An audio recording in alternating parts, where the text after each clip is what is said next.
Assalamualaikum dear students of class 6 तो hope you will be fine by the grace of Almighty Allah। Dear students, आज के इस वाले video lecture को हम स्टार्ट करने वाले क्वेश्चन नंबर 5 से, जो कि एक्सरसाइज 16 पॉइंट बी का है, 16 बी का है बेटा, ठीक है, नॉट पॉइंट। चलिए पढ़ते हैं इस क्वेश्चन को। The area of rectangular frame is 1125 square centimeter. If it is width is 25 centimeter, what is its length? हमारे पास में एक रेक्टेंगुलर फ्रेम दिया गया है जिसका एरिया 1125 स्क्वायर सेंटीमीटर हमें दिया गया है, और इसकी जो विड्थ है बेटा दैट्स 25 सेंटीमीटर। हमें इसकी लेंथ ढूंढनी होगी। देखिए बेटा, हम इस रेक्टेंगुलर फ्रेम का area by means of algebraic formula length into breadth निकालेंगे, ठीक है। L इंटू 25 यानी कि L इंटू बी किसके बराबर आएगा, दैट्स 1125, ठीक है। तो बी के बदले 25 हम सब्स्टिट्यूट करेंगे, वहां से हमारे पास में एक इक्वेशन आएगी इन terms of L, and we are going to solve that for L, and there we will get the required length of this very rectangular frame। हाँ, यहाँ पे हम स्टार्ट करेंगे इस क्वेश्चन का सॉल्यूशन। तो पहली लाइन हम क्या लिखने वाले बेटा, यहाँ पे here area of rectangular frame, वो हम ए से डिनोट करेंगे, that is equal to 1125 square centimetre. उसके बाद में हम क्या लिखेंगे, इसकी विड्थ क्या है बेटा, ऑल्सो इट इज विड्थ, इसकी जो विड्थ है बेटा also it is width breadth ही होती है बेटा, बी से डिनोट करेंगे, ठीक है। वो किसके बराबर आएगा, दैट इज 25 सेंटीमीटर, ठीक। Let L be it is length, हम इसकी लेंथ को मानेंगे एल यूनिट्स, ठीक है। इट इज लेंथ, मान लीजिए इसकी लेंथ एल है, ठीक है। नाउ वी नो दैट, अब हमें पता है area of rectangular frame. Now we know that area of rectangular frame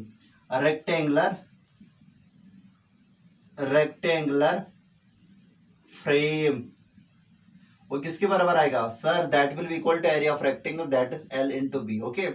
जो यहाँ पे हमारे पास में बेटा रेक्टेंगुलर फ्रेम का एरिया है वो दिया गया है 1125, ठीक है, इज इक्वल टू एल का वैल्यू एल ही, लेकिन 25 बी का वैल्यू हो गया, ठीक है। विच इंप्लाइज दैट हम क्या करेंगे, साइड्स को इंटरचेंज करेंगे, एल इंटू 25, तो यहाँ पे हम आर लिखेंगे, बिकॉज हमारे पास में जो वेरिएबल होते हैं ना, we are always keeping that variable जिसका हमें वैल्यू निकालना पड़ता है इक्वेशन में, हमारे अपने साइड में, और हमारा अपना साइड लेफ्ट साइड होता है इक्वेशन का, क्या होता है बेटा, लेफ्ट साइड, ठीक है। इसलिए हमने क्या लिखा, और आर L into 25 is equal to 1125। बेटा उस वक्त और लिखा जाता है जब हम कोई भी सिंपलीफिकेशन नहीं करेंगे, बल्कि किसी भी इक्वेशन के स्टेटमेंट को बिल्कुल हूबहू ऐसे लिखेंगे, खाली साइड्स को इंटरचेंज करने से बेटा इंप्लाइज दैट नहीं लिखा जाता है। तो इंप्लाइज दैट यहाँ पे लिखेंगे एल इज इक्वल टू, बेटा 25 के रिलेशन क्या है इस वेरिएबल एल के साथ, सर मल्टीपल है, राइट साइड में घसीटेंगे तो क्या हो जाएगा सर, डिवाइड होगा राइट साइड वाली क्वांटिटी को। यहाँ पे 1125 ऑलरेडी से था, इसलिए 1125 को ही 25 डिवाइड होगा। तो अब हम 5 से रिड्यूस करेंगे, 5 5 जार 25, 5 2 जार 10, 11 में से 10 निकालेंगे तो 1 रहेगा, 12 आएगा, फिर वो 5 2 जार 10 फिर से आएगा, 2 आएगा वहां से, 5 5 जार 25, 5 1 जार 5, 5 4 जार 20, 5 4 जार 20 यहाँ पे आएगा बेटा, और उसके बाद में 2 रहेंगे, 5 5 जार 25, ठीक है। विच इंप्लाइज दैट जो हमारे पास में लेंथ इस रेक्टेंगुलर फ्रेम की आएगी, दैट इज 45 सेंटीमीटर बेटा। जो हमारे पास में यूनिट्स हो गए लेंथ के, वो वही हो गए जो कि हमारे पास में ब्रेड्थ और एरिया के यूनिट्स है, क्योंकि ब्रेड्थ और एरिया हमें दिया गया है in terms of centimeter and centimeter square. As a result जो हमारे पास में लेंथ के यूनिट्स आएंगे वो सेंटीमीटर ही रहेंगे, ठीक है। तो इस तरीके से हमने ये क्वेश्चन किया बेटा, ठीक। चलिए नेक्स्ट क्वेश्चन पर हम अपने आप को मूव कराएंगे, ठीक। उसके लिए हम करेंगे बेटा ये चीज जरा यहां से ये चीज, ठीक है। तो क्वेश्चन नंबर कौन सा क्वेश्चन हमें करना बेटा, क्वेश्चन नंबर 6 सर, ठीक। क्वेश्चन नंबर 6 क्या है, find the length of the side of the following square is given that area is equal to 225 square centimeter, ठीक है। तो हमें बेटा क्या करना है, length of the side of the following squares, हमारे पास में कुछ स्क्वायर्स का एरिया दिया गया है, क्या दिया गया है बेटा, कुछ स्क्वायर्स का एरिया दिया गया है। ए पार्ट में जिस स्क्वायर का हमें एरिया दिया गया है वो कितना है, that is 225 square centimetre, 225 square centimeter, ठीक है। ये हमारे पास में स्क्वायर का एरिया दिया गया है, ठीक है। हमें इसका साइड निकालना है, ठीक। उसके बाद में जो दूसरा पार्ट है बेटा, वहां पे भी हमें एक स्क्वायर दिया गया है, और जिसका एरिया हमें दिया गया है बेटा that is 81 square centimetre, 81 square centimetre. हमें इसका भी साइड निकालना है, ठीक है। देखिए बेटा, इसका साइड निकालने के लिए हम अलजेब्रिक फार्मूला से अपने स्क्वायर का एरिया निकालेंगे। जरा बताइए, अगर स्क्वायर का साइड ए होगा तो उसका एरिया किसके बराबर आता है? साइड स्क्वायर यानी कि a into a, that's a square. A square को ही हम इक्वेट करेंगे इसके साथ, तो वहां से हमारे पास में एक नंबर आएगा जो कि हमारे पास में एक का वैल्यू ही असल में साइड ऑफ स्क्वायर होगा। ठीक है, चलिए करते हैं इस क्वेश्चन को। ठीक, हम लिखेंगे यहाँ पे बेटा here here area of square, area part first of the question number 6, here area of square. जो हमारे पास में स्क्वायर है बेटा उसका एरिया क्या है? A is equal to that is 225 square बेटा, लेकिन सेंटीमीटर। उसके बाद में हम क्या लिखेंगे? Let it side be a, let it side be, it is side be a units, यानी कि यूनिट्स का मतलब सेंटीमीटर ही बेटा। ठीक है, हमने इस स्क्वायर का साइड ए यूनिट्स माना। Now we know that area of square is equal to, now we know that, अब हमें बेटा ये चीज तो पता है कि एरिया ऑफ स्क्वायर किस फॉर्मूला से निकाला जाता है। एरिया ऑफ स्क्वायर निकाला जाता है साइड स्क्वायर की फॉर्मूला से, that is a into a which is a square, which implies that. जरा बताइए, इस एरिया ऑफ स्क्वायर के बदले हम रिक्वायर्ड क्वांटिटी का वैल्यूज प्लग कर सकते हैं ना। 225 is equal to a into a, that is a square, that is a square, और or a square is equal to 225। देखिए बेटा, ये जो हमारे पास में ए है बेटा, इट इज अननोन, लेकिन unknown what? Unknown rational number इसको बोल सकते हो, या फ्रैक्शनल नंबर बोल सकते हो, या तो कोई भी इंटीजर या नेचुरल नंबर बोल सकते हो। अब हमें ए के लिए कोई ऐसा नेचुरल नंबर खोज करना है जिसको स्क्वायर चढ़ाने के बाद आपको क्या मिलेगा? 225। देखिए बेटा, ए स्क्वायर का मतलब ए इंटू ए है कि नहीं? असल में ये इक्वेशन क्या है सर? ए स्क्वायर 225 के बराबर है। ए स्क्वायर का मतलब a into a is equal to 225। अब यहाँ पे हमने जांच करना है कि कौन सा वो ऐसा नंबर है जिसको खुद के साथ मल्टीपल करने के बाद 225 आपको मिलता है। वो 15 है बेटा, 15 इंटू 15 अगर हम करेंगे ना बेटा, दैट इज एक्चुअली 225 बिकॉज। और आप यहाँ पे भी 15 इंटू 15 अच्छे से करोगे जैसे आप क्या करते हो। ठीक है, 5025, दो चढ़े के कैरी, 5 1 5 6 और 7 75, और फिर एक से जब हम मल्टीपल दे देंगे 1 5 और 5 1 1 विल बी 1। ओके, यहाँ पे 5 7 और 7 और 5 कितने हो गए? 7 और 5 हो गए बेटा 12, 12 में से 2 ही रखेंगे यहाँ पे, और एक चढ़ेगा कैरी, कैले 12, एक इस 1 के साथ ऐड होगा। 225 आए कि नहीं आया? यानी कि ए स्क्वायर 225 के बराबर है, ए स्क्वायर 225 के बराबर है, विच इंप्लाइज दैट ए का वैल्यू बेटा आएगा 15, लेकिन व्हाट? सेंटीमीटर। ये हमारे पास में साइड का वैल्यू है। या तो आप ऐसे लिख सकते हो बेटा, आप ऐसे भी लिख सकते हो, ए स्क्वायर को आप लिखोगे बेटा a into a equal to 15 multiple by 15। इसका मतलब क्या है? Which implies that a will be equal to 15, लेकिन व्हाट? सेंटीमीटर। बेटा, इसका जो अच्छा कवायद है मैथमेटिकली जैसे इसको सॉल्व किया जाता है वो आपको क्लास 8th में पढ़ना है बेटा। यहाँ से क्या होता है बेटा, ए स्क्वायर आपके पास में 225 के बराबर तो आया था, आप फिर लिखते हो बेटा implies that a is equal to positive square root of 225, फिर इसको परफेक्ट स्क्वायर लिखा जाता है, square root of 25 whole square और रूट कैंसिल होके हमारे पास में ए का वैल्यू 15 स्क्वायर बेटा यहाँ पे आएगा, सॉरी 15 स्क्वायर, तो ए का वैल्यू वहां पे आता 15 सेंटीमीटर। जो आपको यहाँ पे खोल के मिला बेटा वही आपको इस रूल के साथ भी मिलेगा। स्क्वायर एंड स्क्वायर रूट वहां पे एक चैप्टर है जो कि आपको अपने क्लास में फिर पढ़ना पड़ेगा जब आप क्लास 8th में चढ़ोगे। ठीक है बेटा, लेकिन हाल फिलहाल के लिए ये कंसेप्ट तो आपके पास है नहीं, तो इसलिए हम अपने यूजुअल तरीके से चलेंगे, यानी कि लॉजिकली चलेंगे हम। लॉजिक हमारा क्या बोल रहा था सर, ए हमारे पास में कोई अननोन नेचुरल नंबर है, अननोन कोई नंबर है, उसको 2 दफा मल्टीपल करने के बाद हमें 225 मिलता है। तो हमने क्या किया बेटा, 225 को ही हमने 2 नंबर्स का मल्टीपल लिखा। इसका मतलब वो ए का रिकॉर्ड वैल्यू यहाँ तो 15 होगा, यहाँ तो ये 15 होगा, तो एक 15 हमने लिया, तो ए का वैल्यू 15 सेंटीमीटर है। लेकिन ऊपर ही मैंने टॉप ऑफ द क्वेश्चन में बताया था कि लेटेस्ट साइड भी ए यूनिट, यानी कि हमारे पास में जो स्क्वायर था बेटा उसका साइड था ए यूनिट, इसलिए हमने ये किया। ठीक है बेटा, ए का वैल्यू 15 लिया, तो हमारे पास में पहले स्क्वायर का जो साइड है बेटा दैट इज 15 यूनिट। ओके, तो दूसरे पार्ट को करने के लिए तो बेटा हम क्या करेंगे, ये सभी चीजें रब करेंगे, जहां पे वैल्यू प्लग करना है वो करेंगे। यानी कि यहाँ पे तो हाल फिलहाल के लिए वैल्यू ऑफ ए आया बेटा 15 सेंटीमीटर। इसके बाद में हम क्या करेंगे दूसरे पार्ट को, दूसरा पार्ट बिल्कुल ऐसा ही है। Here the area of square, यहाँ पे हम 225 नहीं लिखेंगे बेटा 81 लिखेंगे। ओके, उसके बाद में लेटेस्ट साइड पे ए यूनिट्स बिल्कुल ऐसे। Now we know that area of square equal to a into a, है कि नहीं? तो वो क्या आएगा बेटा, एरिया ऑफ स्क्वायर के बदले हम इस वक्त 225 यहाँ पे नहीं लिखेंगे, बल्कि क्या लिखेंगे 81 इक्वल टू दिस। देखिए बेटा हमारे पास में जो अननोन है वो तो साइड ऑफ स्क्वायर है, इसलिए हमारा अननोन हम अपने साइड में रखेंगे, जो हमारा अपना साइड होता है इक्वेशन में। लेफ्ट साइड होता है कि नहीं होता है? बिल्कुल होता है। तो ए स्क्वायर 81 के बराबर आएगा, विच इंप्लाइज दैट हम इसको तोड़ेंगे, ए इंटू ए लिखेंगे। ठीक है, राइट साइड में आएगा 9 9 81, वो तो हमें पता है बेटा। विच इंप्लाइज दैट एक ए का वैल्यू सिलेक्ट कीजिए आप, ठीक है। तो हमारे पास में ए का वैल्यू कितना आएगा, ए विल बी इक्वल टू 9, लेकिन यूनिट्स क्या हो गए सेंटीमीटर, जो कि हमारे पास में एरिया है स्क्वायर का, जो उसके यूनिट्स है स्क्वायर सेंटीमीटर। तो यहाँ पे भी आएगा बेटा 9 सेंटीमीटर। ठीक है, तो ये तो हो गए बेटा जी क्वेश्चन नंबर 6 इसका। अब हम मूव करेंगे क्वेश्चन नंबर 7 की तरफ। तो उससे पहले बेटा जी we are going to rub this all. Okay, ठीक है, चलिए रब किया, तो इसको भी हम रब ही करेंगे। ठीक, देखिए बेटा हमारे पास में जो नया क्वेश्चन है क्वेश्चन नंबर 7, क्वेश्चन नंबर 7 उसको पहले हम पढ़ेंगे बेटा यहाँ पे। ठीक, क्वेश्चन नंबर 7, क्वेश्चन नंबर 7 में हमें क्या बताया गया है, find the length of the other side of the, find the length of the other side of the rectangle given the area of the area in one side of one of its sides.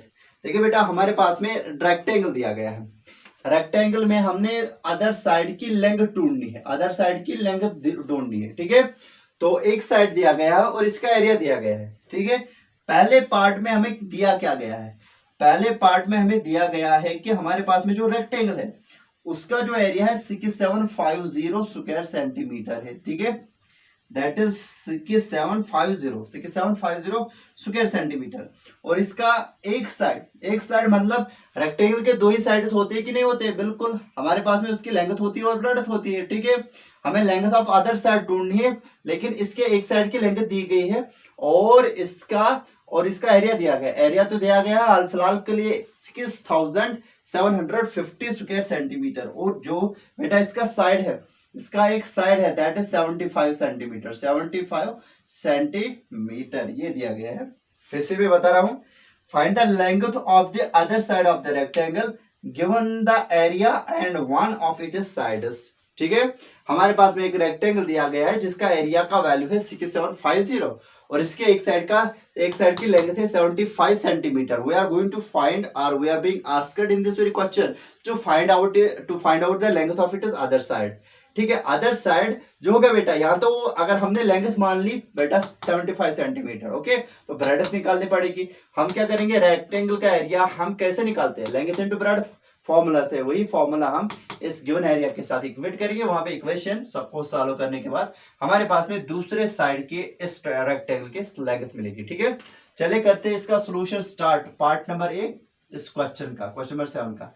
Here क्या लिखेंगे बेटा, here area of square, area of rectangle, sorry, okay, rectangle. हमारे पास में जो rectangle है उसका area हम ए से डिनोट करेंगे। बोलिए बेटा रेक्टेंगल का एरिया कितना है, 6750, लेकिन क्या है बेटा, स्क्वायर सेंटीमीटर, ये हमारे पास में इसका एरिया है। ठीक है, square centimetre. Also length of it is one side, also length of it is one side, इसके एक साइड की जो लेंथ है बेटा, सपोज मान लीजिए वो एल है बेटा, दैट इज 75 सेंटीमीटर। हम क्या लिखेंगे बेटा यहाँ पे, let the length of it is other side, let the length of it is other side b units.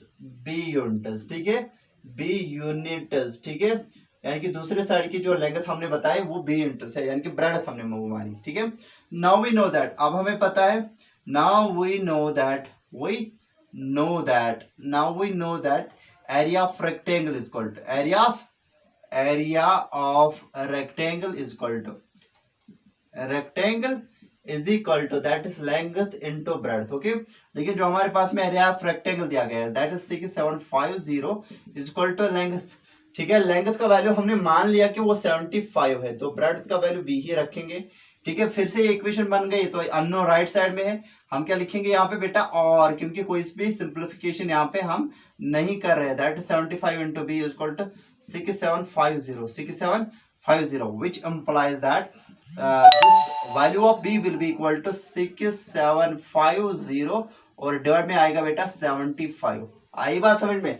अब हमने क्या करना पड़ेगा, we have to reduce the given quantity that is 6750 by means of 75। ठीक है, तो 75 से इसको रिड्यूस करेंगे, तो 5 से करेंगे 5 1 5, तो कितने रहेगा, 2 रहेगा, 5 25, 15 आएगा यहाँ पे।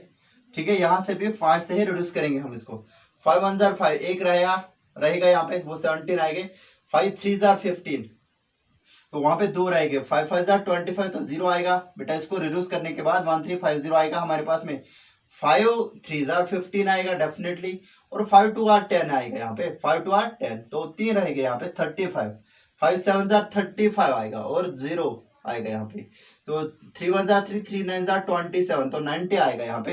How much, 90, which imply that जो हमारे पास में बी का वैल्यू आया वो कितना आया, दैट इज 90, लेकिन क्या होगा बेटा, सेंटीमीटर ही होगा। वाई सो 90 सेंटीमीटर ही आएगा, क्योंकि हमारे पास में इस रेक्टेंगल का जो एरिया दिया गया था वो मीटर में, सॉरी, ठीक है, यहाँ पे हमें मीटर लिखना पड़ेगा, और जो हमारे पास में एरिया था that was also square meter, और जो हमारे पास में लेंथ थी that was also in meter. Okay, तो यहाँ पे हमने मिस्टेक किया था, खाली यूनिट्स में आपको चेंज लानी पड़ेगी, बिकॉज जो हमारे पास में इस रेक्टेंगल का एरिया था दैट वाज इन मीटर, जो हमारे पास में एक साइड की लेंथ थी वो भी मीटर में ही थी, इसलिए हमने क्या किया बेटा, हमने गिवन डायमेंशंस को मीटर में ही लिखा, यानी कि जो इसका दूसरा साइड था।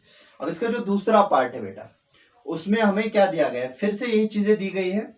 एक तो दिया गया है बेटा area that is 1575 square centimetre इस वक्त है, डेफिनेटली यहाँ पे सेंटीमीटर ही हम लिखेंगे,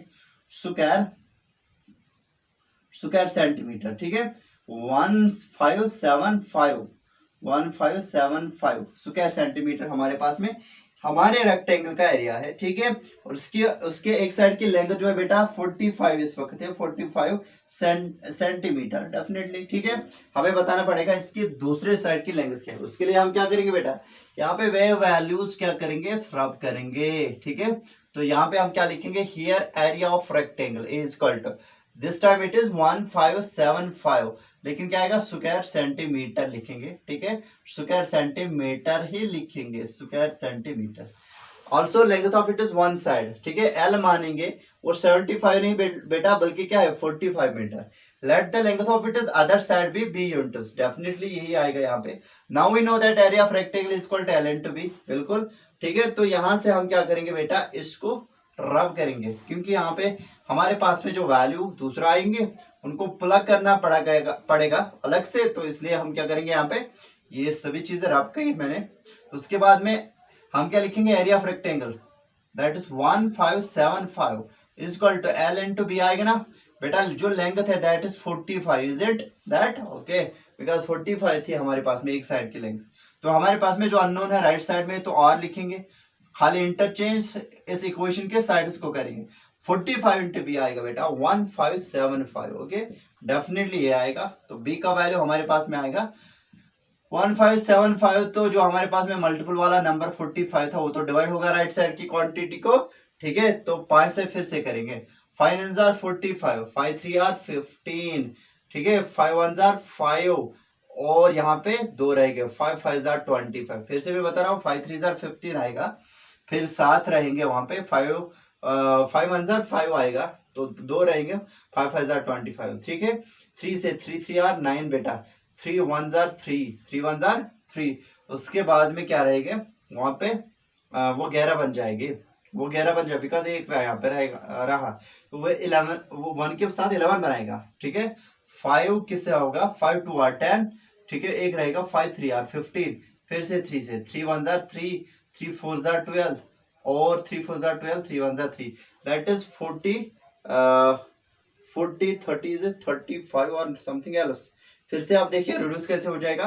5 9 जार 45, 5 3 जार 15, 5 3 जार 15 और उसके बाद में बेटा आएगा 5 1 जार 5, 5 5 जार 25, फिर 3 3 जार 9 बेटा, 3 3 जार 9, 3 1 जार 3, 3 1 जार 3 और फिर क्या आएगा, सॉरी यहाँ पे हमने मिस्टेक किया है शायद, आप देखिए बेटा यहाँ पे 315 था, 315 था शायद, हाँ 315, because 5 1 jar 5 3 jar 15, 5 1 jar 5, 5 5 jar 25 ये था। 3 3 जार हमने 9 किया बेटा, 3 3 जार 9 यहाँ पे आएगा, 3 1 जार 3, ठीक है। तो उसके बाद में हमें क्या करना पड़ेगा, 2 डिजिट को लाना पड़ेगा, तो यहाँ पे 0 आएगा, ठीक है। 3 5 जार 15, 3 5 जार 15, तो उसके बाद में इसको करना पड़ेगा डिवाइड, ठीक है।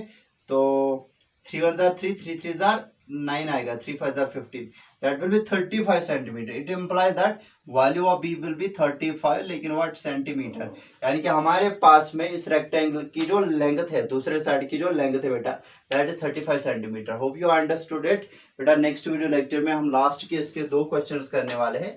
तब तक के लिए अल्लाह हाफिज, थैंक यू बेटा।